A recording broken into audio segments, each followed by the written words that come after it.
देख रहे हैं मुंबई मेट्रो ब्रेकिंग न्यूज। आमने सामने थे, उसके बाद नारेबाजी लगाई गई। उसके बाद ये आरोप लगाया गया कि समाजवादी पार्टी वालों ने जो है वो मछली के लोगों को कत्ल किया। सबसे पहले तो देखिए, कल आखिरी दिन था प्रचार का, तो सब लोगों की रैली, हमारी महारैली एक दिन पहले निकल चुकी थी। लेकिन कल मैंने सोचा कि कुछ लेडीज़ों को लेके जिस जिस प्लॉट में मैं नहीं जा पाई, सिर्फ उस प्लॉट में जाने का मेरा प्रोग्राम था। कल की आपने जो वीडियोस देखी होंगी, उसमें आपने देखा होगा कि जेंट्स नहीं थे ज़्यादा, जो भी थी ज़्यादातर लेडीज़ें थी, थोड़े बहुत ही लड़के रहे होंगे। और इत्तेफाक से क्या हो गया, हम निकलने ही वाले थे, बल्कि कुछ लेडीज़ें आगे भी चली गई थी। तो मैंने देखा कि वो लोग रैली लेके आ रहे हैं, छोटे बच्चे झंडा वंडा लेके, और वो लोग आके मेरे ऑफिस के बाहर पहले उन्होंने बम फोड़ना वो चालू कर दिया, पटाखे लगा दिए, जिसके वजह से पहले तो मेरी एक लेडीज़ का बुरखा जल गया, उसके कपड़े जल गए। उसने बोली अरे आपा ये देखो, मैं बोली ऐसे ऐसे क्यों। फिर इत्तेफाक से सडनली वो बहुत सारे लड़के लोग आके सामने नारेबाजी की है। मैंने बोला कोई बात नहीं, नारेबाजी। फिर उतने में जो कैंडिडेट है ज़मीर कुरैशी, उसको उसको उन लोगों ने टेम्पो के ऊपर चढ़ा दिया। तब भी मैं चुप रही। जब टेम्पो पे 8-10 लड़के चढ़ के उधर इधर वो मशीन रखी, उसके ऊपर चढ़ के झंडा फहरा के फिर नारेबाजी धमाल करने लगे, तो हमारे एक दो बच्चे लोग ने उनको रिप्लाई भी दिया। तो मैंने माइक ली, मैंने इन लोगों को बोली चुप बैठो, जो करते करने दो। तो मैंने उनको अपनी तरफ घसीट के चुप बिठाया। रिप्लाई आपकी तरफ आपके लोगों का किस प्रकार का था? उनका ये इल्जाम था कि उन लोगों के जो समाजवादी की तरफ से हमारे पर पथराव किया गया। वहीं से उनके कुछ महिलाएं सामने आई, उन्होंने भी ये कहा कि हमारे को जो है समाजवादी पार्टी वालों ने कुछ कर। वो महिलाएं कब सामने आई बताइए आप? जब हम लोग, मैंने जब देखा कि इनका ओवर हो रहा है, होता है 5 मिनट करते, 2 मिनट करते चले जाते, लेकिन उन लोगों का कंटिन्यूटी था। जब कंटिन्यू हुआ तो फिर मैंने 4-5 100 नंबर पे कॉल कराया, और उसके बाद में मैंने खुद सीनियर को फ़ोन किया, और मैं माइक पे खुद बोल रही थी कि आचार संहिता वाले कहाँ हैं, पुलिस वाले कहाँ हैं, लेकिन वहाँ पे वो लोग भी कोई थे नहीं। और उसके बाद में ये जो लेडीज़ें खड़ी थी, इन लोगों ने कुछ बोला, उसके बाद मैंने इन लोगों को चुप बिठा लिया। लेकिन फिर थोड़ा जब ये लोग चले गए आगे, फिर बोला आपा देखो मेरा हाथ सूज गया, वो पत्थर मार दिया, मेरे मुंह पे लग गया। तो जब मैं देखी कि जब इसका खून निकलने लगा एक औरत का, फिर मैं बोली अब जा, बोली पुलिस स्टेशन। एक का बुरखा उरखा जल गया, जब तक मैंने बोली चलो ये सब नॉर्मल है, बोली बेटा रुक, तो एक मैं नया बुरखा दिला दूंगी। लेकिन मैं एक बात बोलती हूँ, जो कार्यकर्ता होते हैं वो जोश में होते हैं, लेकिन जो कैंडिडेट होता है उस टाइम उसको समझदारी दिखाना होता है कि नहीं ऐसा नहीं, हमारी ऑफिस है, थोड़ा सा आगे जाके भी कर सकते हैं। लेकिन वो खुद टेम्पो पे चढ़ के ऐसा ऐसा स्टाइल मारना और ये बदतमीजी करना, गुंडागर्दी हो गई है ना। और शुरू से जब से इलेक्शन कैंपेनिंग चालू हुआ है, मैं एक ही बात सुन रही हूँ, हम लोगों को धमकी आ रही है, धमकी आ रही हूँ। अरे इनको धमकी आ रही तो इनको पुलिस स्टेशन जाना चाहिए कि मीडिया में सहानुभूति लेने की कोशिश करना चाहिए। मुझे कल जैसे ही तकलीफ मालूम पड़ी, मैंने तुरंत सीनियर को कॉल किया, और उन बच्चे जिनको लगा था उनको पुलिस स्टेशन भेजी। मैं अपनी रैली कंटिन्यू की, मैं नहीं गई थी, मैंने बोली नॉर्मल एनसी कर दो, कल को फिर कोई बात ना हो, सिर्फ इसलिए।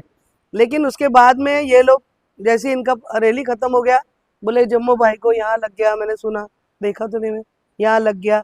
जिसको लगता है, जिस टाइम वो टेम्पो पे चढ़े थे उसके बाद से कंटिन्यूटी जो रैली हुई होगी, उसके वीडियो उसके विजुअल देख लीजिए। अगर लगा होगा तो आप खुद उसका फैसला करना। क्या आपको नहीं लगता कि इस तरह से जो चुनाव लड़ना एक ओछी राजनीति का संदेश देता है?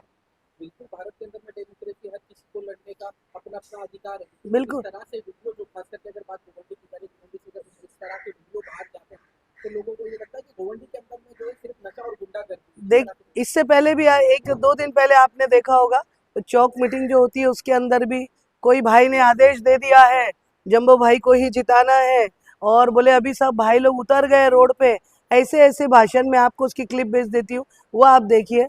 और ये लोग भाई की बात ये लोग कर रहे हैं, और धमकी भी इनको ही आ रही है। तो ये कहाँ तक सही है? ये ओछी राजनीति का एक हिस्सा है, और ये लोग एक्चुअली राजनीतिक है नहीं, इनका मिशन कुछ और है, समझे कि नहीं? इनका मिशन बहुत अलग है, लोगों का काम करने की इनकी कोई इच्छा नहीं है, सिर्फ इलेक्शन दे के कुछ लोगों को खुश करना, उनका काम करना। ये तो कोई ये तो वो नहीं हो गया, कोई सही बात नहीं हो गई। कहीं न कहीं मुसलमानों का भी इसमें नाम जो है खराब होता हुआ नज़र आ रहा है। किस तरीके से आप मैसेज देना चाहेंगे, किस तरीके से आप देख रहे हैं? बिल्कुल, एमआईएम पार्टी बहुत मुसलमानों की रहबर बनती है एक तरफ, और दूसरी तरफ कोई किसी ये जो महिला अध्यक्ष थी उनको ही टिकट नहीं दिया उन्होंने, आप देखिए। उसके बाद में ये इलेक्शन के पहले का जो वीडियो था, जो इससे पहले लड़े थे इलेक्शन, अतीक सर, आप उनका वीडियो देख लीजिए। किसी ऐसे आदमी को हम टिकट नहीं देखेंगे। जैसे इसको, जब तक इनको टिकट नहीं दिया था, इन्होंने कुछ देन लेन की बात नहीं की थी, जब तक वो खराब थे। जैसे ही उनका सेटलमेंट हो गया और उसके बाद में वो एकदम पढ़े लिखे LLB बे हो गए अभी। तो ये पब्लिक, जनता जनार्दन है और जनता सब जानती है कि कौन क्या है और क्या नहीं। हम 5 साल हमको मिलते, लेकिन हम 9 साल तक वार्ड में बने रहे, लेकिन आज तक कोई नहीं बोल सकता कि हमने किसी को डराया, धमकाया, किसी की कंप्लेंट की। लेकिन आज जब से ये लोग उतरे हैं, ये लोग ऐसा बता रहे हैं जैसे हम लोग बहुत बड़े गुंडे और माफिया, जबकि वो खुद जैसे है वो वैसे ही लोगों को दिखा रहे हैं।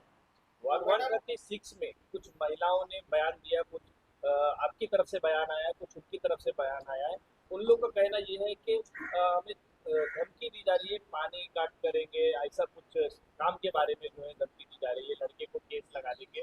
इसमें किस हद तक की सच्चाई है? बिल्कुल, अगर ऐसा होता है, अगर उनको ऐसा है, तो ऐसा धमकी देने के लिए मैं डायरेक्ट तो गई नहीं होंगी, उनके पास कोई कॉल आया होगा या क्या। जैसे हमारी कार्यकर्ता जो थी एक, उसके पास तुरंत एक कॉल आया, उन्होंने धमकी दी। मैंने बोला कॉल का स्क्रीनशॉट निकालो, सीनियर मैडम को दे दो, वो बुला लेंगी। अगर हमारे में से किसी ने ऐसा किया तो तुरंत ये काम करना चाहिए ना, स्क्रीनशॉट निकाल लो फ़ोन का और ले जाके सामने सीनियर के खड़ा कर दो। मैडम, मुंबई में बहुत सारे ऐसे सीट हैं जहां पर MIM ने अपना जो है उम्मीदवार नहीं दिया है। खास करके मुस्लिम इलाके में ऐसा लग रहा है कि कहीं ना कहीं बीजेपी की बी टीम बन के MIM काम करी और मुसलमानों के खिलाफ मुसलमानों को ही भड़काया जा रहा है। इस पर क्या? बिल्कुल यही बात सही है। अगर देखिए, हमारे लोगों को यही मैं कहना चाहती हूँ, आज सारा मुंबई जान चुका है कि MIM बीजेपी की बी टीम है, और ये सभी लोगों को समझना होगा। कई सारे वीडियोस आपने देखे होंगे, कई पढ़े लिखे इंटेलेक्चुअल लोग खुद बता रहे हैं कि इन लोगों ने किस तरीके से बीजेपी से साठगांठ अभी महाराष्ट्र में भी की, और बहुत सारी वीडियो में भी आपने देखा होगा। और पत्रकार बंधु खुद भी बहुत, मैं समझती हूँ, समझदार है, आपको भी ये चीज़ें समझ में आती होंगी कि क्या सही है या क्या गलत है। बस मैं इतना ही कहूँगी कि ऐसी ओछी राजनीति नहीं होनी चाहिए, क्योंकि राजनीति का एक मिशन होता है कि लोगों का काम करना, और हमने अपनी ईमानदारी से इतने साल दिए हैं और हम सिर्फ काम के आधार पर वोट मांग रहे हैं। हमको किसी की बुराई भी नहीं गिनाना है। लेकिन ये जो हुआ कल इतनी सारी महिलाएं खड़ी थी, अगर एक कोई समझदार आदमी होता तो उन औरतों को देख के ही सीधा चला जाता। अगर लड़के बदतमीजी कर रहे थे तो उनको ले जाना चाहिए था, ना कि उनके हाँ में हाँ मिला के। अब हमने पत्थर फेंका, आप बताइए, एक टेम्पो पे इतनी ऊपर खड़ा हुआ आदमी, उसको कौन ऐसे पत्थर मारेगा और इतना निशाने पे जाके मुंह पे लगेगा? ये इससे बड़ा झूठ कोई हो ही नहीं सकता, और इनकी बुनियादी झूठ पे है पूरी स्टार्ट से, और ये कभी भी ऐसे लोग सक्सेस नहीं हो सकते। इंशाअल्लाह पब्लिक, जनता जनार्दन है, वो सब कुछ जानती है। आने वाले दिनों में पब्लिक ही इनको सबक सिखाएगी। 136 की खास करके बात करें, आप वहाँ से कॉर्पोरेट का अपील करना चाहोगे, जो मामला हुआ है उसको लेकर अपनी जो आवाम है उसको किस तरह से? जनता को बस एक ही अपील करूंगी कि ऐसे लोगों से होशियार हो जाइए, जो ये गुंडे टाइप के लोग हैं, और ये लोग हमारे इलाके को सिर्फ बेचने आए हैं, ये आपका काम करने नहीं आए हैं। जो काम करने आते हैं वो शुरू से करते थे, अभी सिर्फ इलेक्शन देख के कुछ काम कर देना, इसको काम नहीं बोलते। तो पहले की, और किसी को भी वोट देने से पहले उसकी पुरानी हिस्ट्री देखो, उसके बाद अपना एक वोट का फैसला करो। तो उधर अभी कुछ नशा पकड़ा गया है, गोवा गुटखा, आप देखिए उसमें हमारे गवंडी के कुछ यंगस्टर बच्चों का नाम आ रहा है, और खासकर मेरे वार्ड का नाम, वार्ड के बच्चों का है। मुझे अफसोस है, लेकिन मैंने प्रशासन से मांगनी की है, इसकी तह तक जाए और इसके तार किन लोगों के साथ जुड़े हुए, उसकी पूरी तरह से तहकीकात करनी चाहिए। आदर्श नगर मट्टी पे आप जो लोकल लोग हैं पुराने, उनसे जाके पूछिए कि आदर्श नगर पे इतने सारे झोपड़े किसने घेर के बेचा हुआ है। बहुत ज़्यादा आज जो एजुकेशन की बातें करते हैं, इतने सारे झोपड़े घेर के एक स्कूल एजुकेशन का कुछ बना दिए होते तो समझ में आता था, लेकिन उनका तो अपना अपना कारोबार चला रहे थे ना, वो सिर्फ अपने अच्छा देख रहे थे, अपना पैसा कमा रहे थे। तो ऐसे लोगों से आपको होशियार करने आए हैं। सिर्फ ये लोग हमारे गवंडी को बेचने के लिए आए, और इन लोगों से आपको होशियार करना चाहते हैं। सिर्फ ये मेरी प्रेस कॉन्फ्रेंस का सिर्फ यही एक मकसद था। बहुत सारे लोग आ रहे हैं, फेवर कर रहे हैं, लेकिन जो थोड़े थोड़े पैसे लेके खरीदे गए वैसे लोग ही उनका फेवर कर रहे हैं। लेकिन मैं हाथ जोड़कर निवेदन करती हूँ कि ऐसे लोगों की बातों में ना जाए, जो हम 9 साल रहने के बाद भी हमने कभी ऐसी कोई ओछी हरकत किसी के साथ की नहीं, कोई नहीं बता सकता। सत्ता में हम बैठे थे, हम पद पे बैठे थे, उसके बावजूद भी कभी कोई नहीं बोल सकता किसी के साथ गलत किया। और ये लोग अभी बैठे भी नहीं है तो ये हरकत है। आने वाले दिनों में ये लोग अवाम के साथ कितना खराब असर कर सकते हैं, ये सोचने वाली बात है। पूछना चाहती थी कि हम ऑफिस में अंदर थे और ये लोग रोड पे थे, तो पत्थर रोड से उठाएंगे या हमारे ऑफिस में पत्थर भरे रहते हैं। और मैं तो ये भी कहना चाहती हूँ कि पत्थरबाजी मतलब बहुत सारे पत्थर, लेकिन मैं ऐसा नहीं बोल रही बहुत सारे पत्थर, लेकिन कुछ तो वहाँ से आए। उन लोगों ने जो पत्थर फेंका था वो भी हमने पुलिस स्टेशन दिया।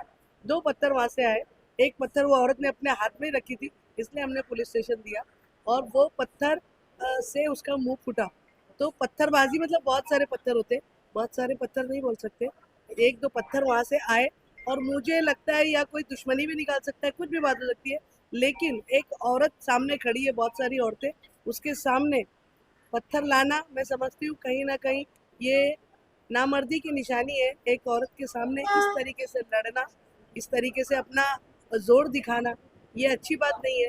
कहीं ना कहीं मुझे लगता है कि ये लोग अपनी हार स्वीकार कर रहे हैं, इनको पता चल गया ये हारने वाले, इसीलिए ये बर्दाश्त नहीं कर पा रहे, इसलिए बहुत ऊंची ऊंची छोटी छोटी हरकतें कर रहे हैं।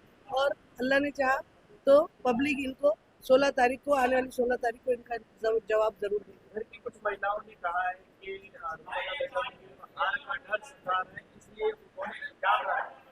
हरकतें मैंने नहीं की, हरकतें साफ वीडियो, जितने वीडियोस है मैं आपको भी सेंड करती हूँ, उसमें देख लीजिए हरकतें कौन कर रहा है, टेम्पो पे कौन चढ़ रहा है। हम तो अपने ऑफिस में खड़े, हम कहीं गए नहीं थे ये सब करने के लिए, वो लोग आए थे, तो मैं अपनी ऑफिस में खड़ी थी। आप पूरा वीडियो सीसीटीवी वीडियो देख लीजिए, वहाँ एक पुलिस का भी सीसीटीवी कैमरा है, सारे कैमरे चेक करिए। अगर हमारी गलती है तो हमको बोलना, और उनकी गलती है तो आप समझ, पब्लिक उनको जवाब देगी। चर्चा का विषय बन गया, जो चर्चा का विषय बना हुआ है कल ये रैली के बारे में। जिस वक्त जो रैली निकली हुई थी मैं वहाँ पे लाइव खड़ा हुआ था। जो हरकत लोग ने किया है, देखो वहाँ पर सिर्फ महिलाएं ऑफिस के पास खड़ी हुई थी और एमआईएम के पूरे जेंट्स वहाँ पर हरा झंडा लेके पहुँचे हुए थे। तो उनको ये समझ में आना चाहिए कि हम लोग जो हरकत कर रहे हैं वो औरतों से कर रहे हैं, तो उनका मुकाबला ही नहीं। इनके साथ में जो औरत आई थी वो सब औरत आगे निकल गई थी। अब हम लोग पूरे के पूरे खड़े थे, जेंट्स मर्द लोग खड़े थे, मतलब वो मर्द लोग खड़े हुए थे किसके लिए? औरतों के लिए। अगर वो उसमें से एक भी औरत अपनी बंगड़ी निकाल कर उनको दिखा दी होती तो उनका क्या रह जाता। फिर भी मैडम ने समझदारी का इतना काम लिया कि बोले आप लोग खामोश रहो। तो खामोश रहने के बावजूद वो झंडे निकाल के हिलाना, औरतों को दिखाना, तो गलत चीज़ है ये सब चीज़।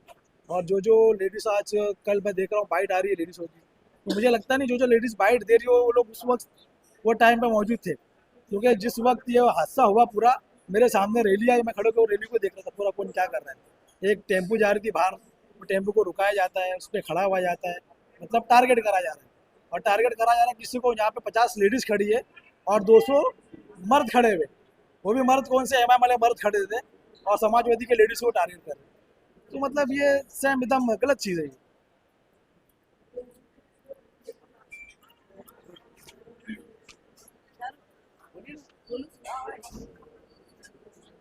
शुरू का अगर देखो कुछ एडिट करो तो इसके बारे में ये इसके बारे में 2 मिनट बोलना है। दोस्तों मैं आपको बता रहा हूँ 36 का मैं वोटर्स हूँ, एक शरीफ नगर सेवक है, कभी किसी से टेढ़ी बात नहीं कर सकती, तो ये झगड़ा क्या करेगी? इसके अंदर जब कोई चीज की है ही नहीं खराबी, तो ये झगड़ा करने की कैपेसिटी में रहती ही नहीं है औरत, और कभी किसी से झगड़ा नहीं करी है 9 साल के अंदर, तो आज कैसे झगड़ा करेगी? और जो लोग औरतों से झगड़ा कर रहे हैं, बिल्कुल ये तो बहुत ही गलत चीज है। औरतों के साथ झगड़ा, मैंने और भी जगह बोला था कि औरतों से लड़ने वाली गैंग है ये, साफ तरीके से मैंने कहा था ये औरतों को तकलीफ देने वाले, औरतों से लड़ने वाले हैं। देखो सामने आ गया, रैली में औरतों से झगड़ा कर रहे हैं, जीतने के बाद में औरतों की कौन सी बातें लोग सुनेंगे या औरतों का क्या सहयोग करेंगे? जो औरत से झगड़ा करता है वो कौन सी औरत का सहयोग करेगा और कितना करेगा? ठीक है, मैं इतने ही बोल के खत्म कर रहा हूँ। क्या घटना हुई बताइए। उस टाइम वो लोग की रैली निकली थी जम्मू कुरैशी की, और हमारी सारी महिला जो कार्यकर्ता है वो वहाँ ऑफिस में मौजूद थी और हमारी भी निकलने वाली थी। कुछ 2:30 का टाइम था, 2:30 हो चुका था। हमारे ऑफिस में लोग जमा हो रहे थे जो मोहब्बत में उनके जुड़े हुए रुखसाना सिद्दीकी के। और ऐसी बात हुई कि जब उनकी रैली वहाँ से आई तो उन्होंने ऑफिस के पास तो पहले पटाखेबाजी की और पटाखेबाजी में कुछ महिलाओं का बुरखा वगैरह जल गया। और उसके बाद फिर उनके लेडीज़ थे तो जो हमारे साथ जुड़ी हुई थी और उनके साथ भी जुड़ी हुई थी, तो वो सबसे पहले वो आगे निकल गई। जो कुछ लड़के थे, जो नाबालिग लड़के थे उसके अंदर, कुछ तड़ीपार लड़के थे उसके अंदर, और जिन्होंने मतलब इस तरीके से बदतमीज़ी की और लोगों को औरतों को इशारेबाजी की। और प्लस में जो एक कैंडिडेट होता है, कैंडिडेट कहने का मतलब हो जाता है कि मतलब एक आप जो नगर सेवक बन रहे हो तो लोगों की हिफाजत करना, लोगों का जो डेवलपमेंट है वो करना।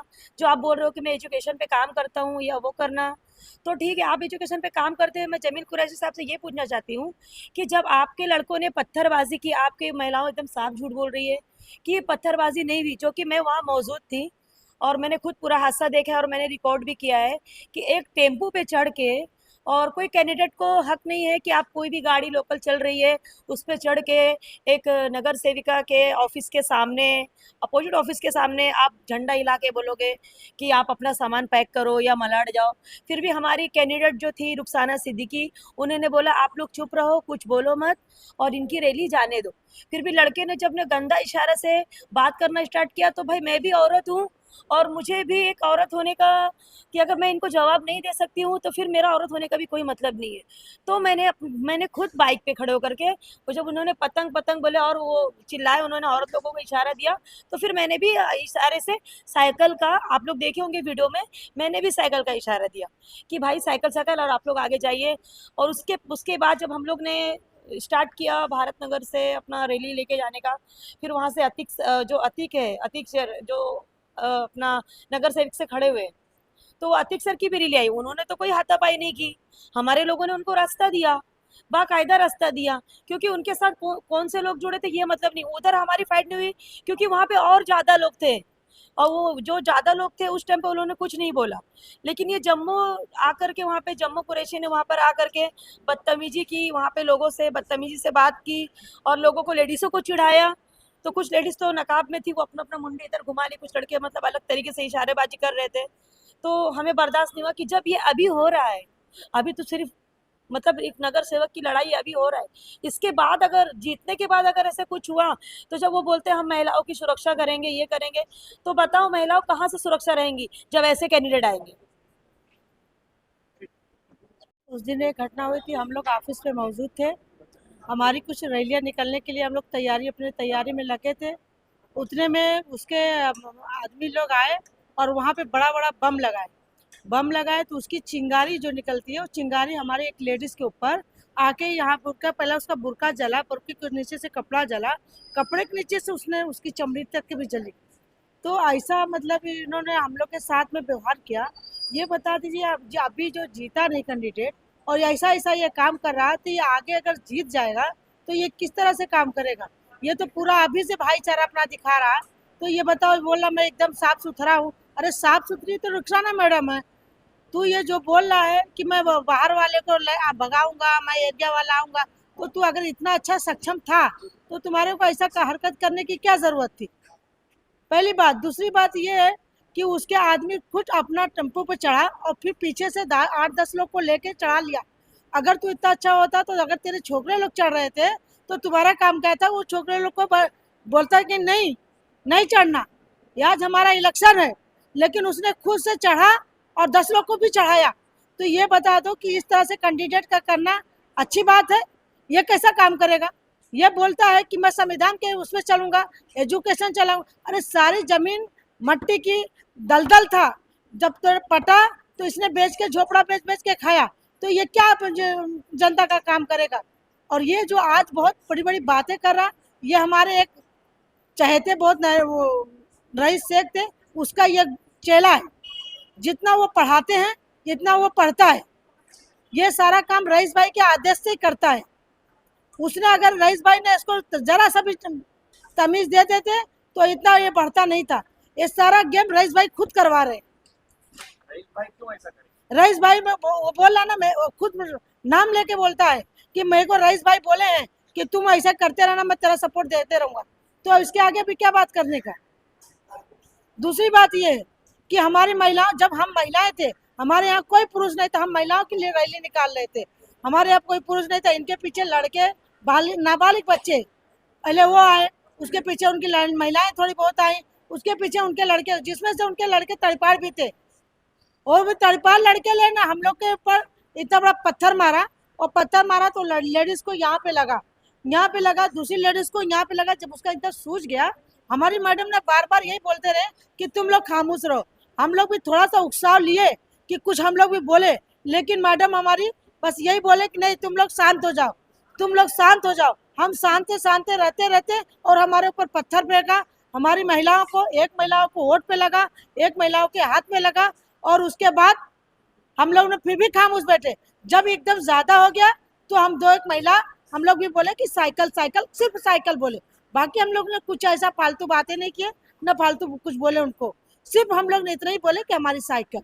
देखो, इलेक्शन लड़ रहे हो, हम सोचते हम जीत रहे, वो तुम सोचो तुम जीत रहे, ये तो नसीब की बात है। मैदान में 50 खड़े हुए तो 50 तो जीतेंगे नहीं, जीतेगा तो एक ही। ये लेकिन ये करने का क्या मतलब है? वो टेम्पो पे चढ़ के वहाँ पे नारेबाजी करो, पत्थरमारी करो, ये आपका ये अच्छे कैंडिडेट का काम है क्या? तुम अभी से इतने बड़े दादा भाई लोग बात कर रहे हो, तुम तो खुद भाई हो। हम लोग भी कार्यकर्ता थे, हम लोग का भी अंदर जोश था, लेकिन हम लोग ने अपना जोश नहीं दिखाया, हम लोग ने सहूलियत से अपना काम निकाला।